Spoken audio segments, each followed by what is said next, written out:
आदाब नाजरीन, GK TV में आप सभी का इस्तकबाल है। उर्दू खबरों के साथ मैं हूँ शाफिया रियाज। आगाज में हम बात करेंगे असेंबली इंतखाबात के हवाले से। असेंबली इंतखाबात के पहले मरहले के तहत जहां कल पर्चे नामजदगी दाखिल किए गए, वही आज से उम्मीदवारों की जानिब से इंतखाबी मुहिम शुरू की गई। इंतखाबी मुहिम के दौरान जम्मू कश्मीर अपनी पार्टी के सदर सैयद मोहम्मद अल्ताफ बुखारी का कहना है कि अगर उनकी पार्टी इक़्तिदार में आती है तो वो जेलों में कैद नौजवानों के लिए जनरल एमनेस्टी यानी आम माफ़ी का ऐलान करेंगे, जिसे उन्होंने अपने इंतखाबी मंशूर में भी शामिल किया है। आज देखें जो हमारे नौजवान जेलों में हैं या जो हमारे नौजवान इस वक्त थानों के चक्कर काट रहे हैं या जिनकी वेरिफिकेशन बंद है या जिनकी पासपोर्ट नहीं जुड़ा हुआ है, FIR किसने काटे हैं? ये तो वही सब हैं जो 96 से अवामी सरकारें बने, चाहे नेशनल कॉन्फ्रेंस की सरकार बनी डॉक्टर फारूक अब्दुल्ला की सरबराही में, चाहे मरहूम मुफ्ती मोहम्मद सईद की सरकार बनी, चाहे फिर उमर अब्दुल्ला साहब की सरकार बनी, चाहे महबूबा मुफ्ती जी की सरकार बनी। ये FIR तो वही हैं। उन्हीं FIRों पे आज बच्चों को गिरफ्तार करके अंदर रखा गया है, या पासपोर्ट बंद किए गए हैं या वेरिफिकेशन बंद किए या थानों के चक्कर काट रहे हैं। तो इन जमातों को कम से कम शर्मिंदा तो होना चाहिए इन चीज़ों के लिए। हर बार बोला कि हम ये FIR वापस लेंगे, लिए नहीं, लेकिन अल्लाह के फजल से हम वादा बंद हैं कि अगर हमारी जमात पावर में आती है 30 सितंबर का कट ऑफ डेट करके हम आम माफी का ऐलान करेंगे। जम्मू कश्मीर की साबिक वजीर आला और पीपल्स डेमोक्रेटिक पार्टी की सदर महबूबा मुफ्ती का कहना है कि इंजीनियर रशीद समेत दीगर अफराद जो जेलों में कैद है उन्हें रिहा किया जाए। श्रीनगर में सहाफियों से बात करते हुए उन्होंने कहा, लोगों को जेल में बंद कर सकते हो पर ख्यालात को जेल में नहीं बंद। ख्यालात की जंग है जमहूरियत में, ख्यालात की जंग होती है और जो ख्याल बेटर होता है वो प्रिवेल अपॉन होता है। तो इसलिए मैं समझती हूँ कि बहुत देर कर दी। इंजीनियर रशीद साहब को भी रिलीज करना चाहिए, शबीर शाह को साहब को भी, और भी जो हमारे जो जेलों में जो हमारे लोग हैं तो जिनको वो कहते हैं कि जमानत तो मिलनी चाहिए, जमानत भी नहीं मिलती। अब बहुत अफसोस की बात है। तो मुझे उम्मीद है कि उनको रिलीज, और भी जो हमारे इसके अलावा जो हमारे नौजवान हैं जो कोई नामवर लोग नहीं है, आम नौजवान हमारे जेलों में बंद है और मुल्क के जेलों में बंद है, उनकी हालत बहुत खराब है। उनके माँ बाप बहुत गरीब है, वो वहां तक जा भी नहीं सकते हैं।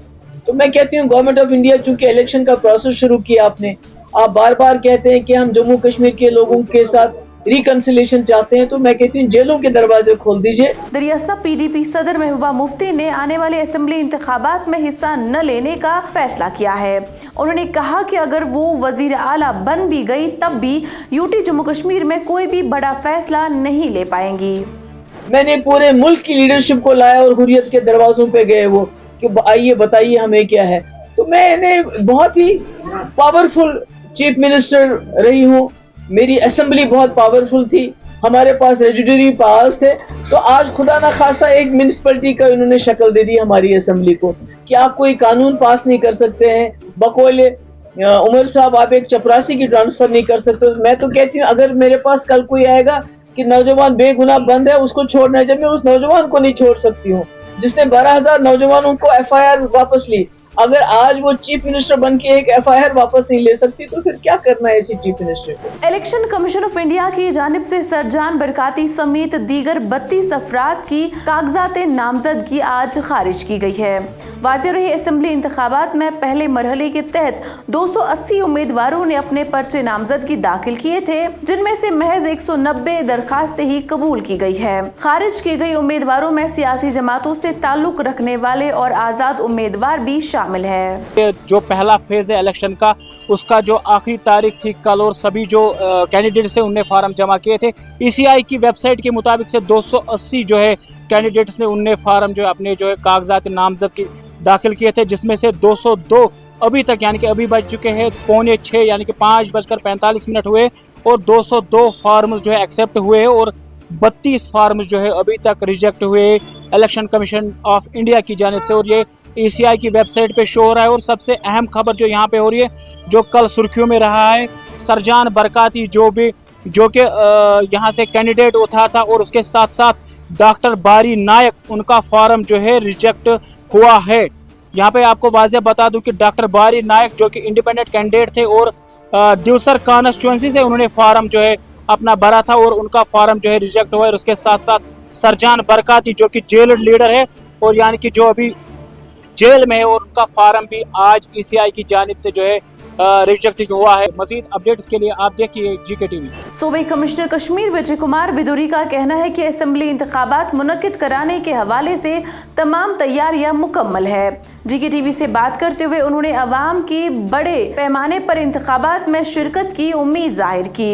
स्वीप एक्टिविटीज के साथ साथ इस बार जो है कंपटीशन, क्योंकि असेंबली इलेक्शन है तो थोड़ा और लोकलाइज हो जाता है ये, तो हाई लेवल का कंटेस्ट किया रिस्पेक्ट है, और इसीलिए वोटर टर्नआउट भी हमें लग रहा है कि पार्लियामेंट इलेक्शन से भी ज़्यादा अच्छा होने वाला है।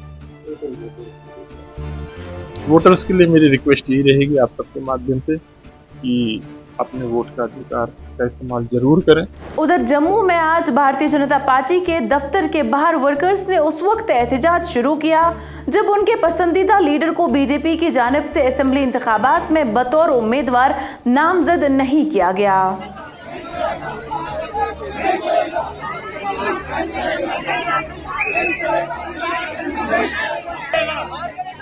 फिलहाल इस बुलेटिन में इतना ही। मजीद खबरों के लिए GK TV देखते रहिए।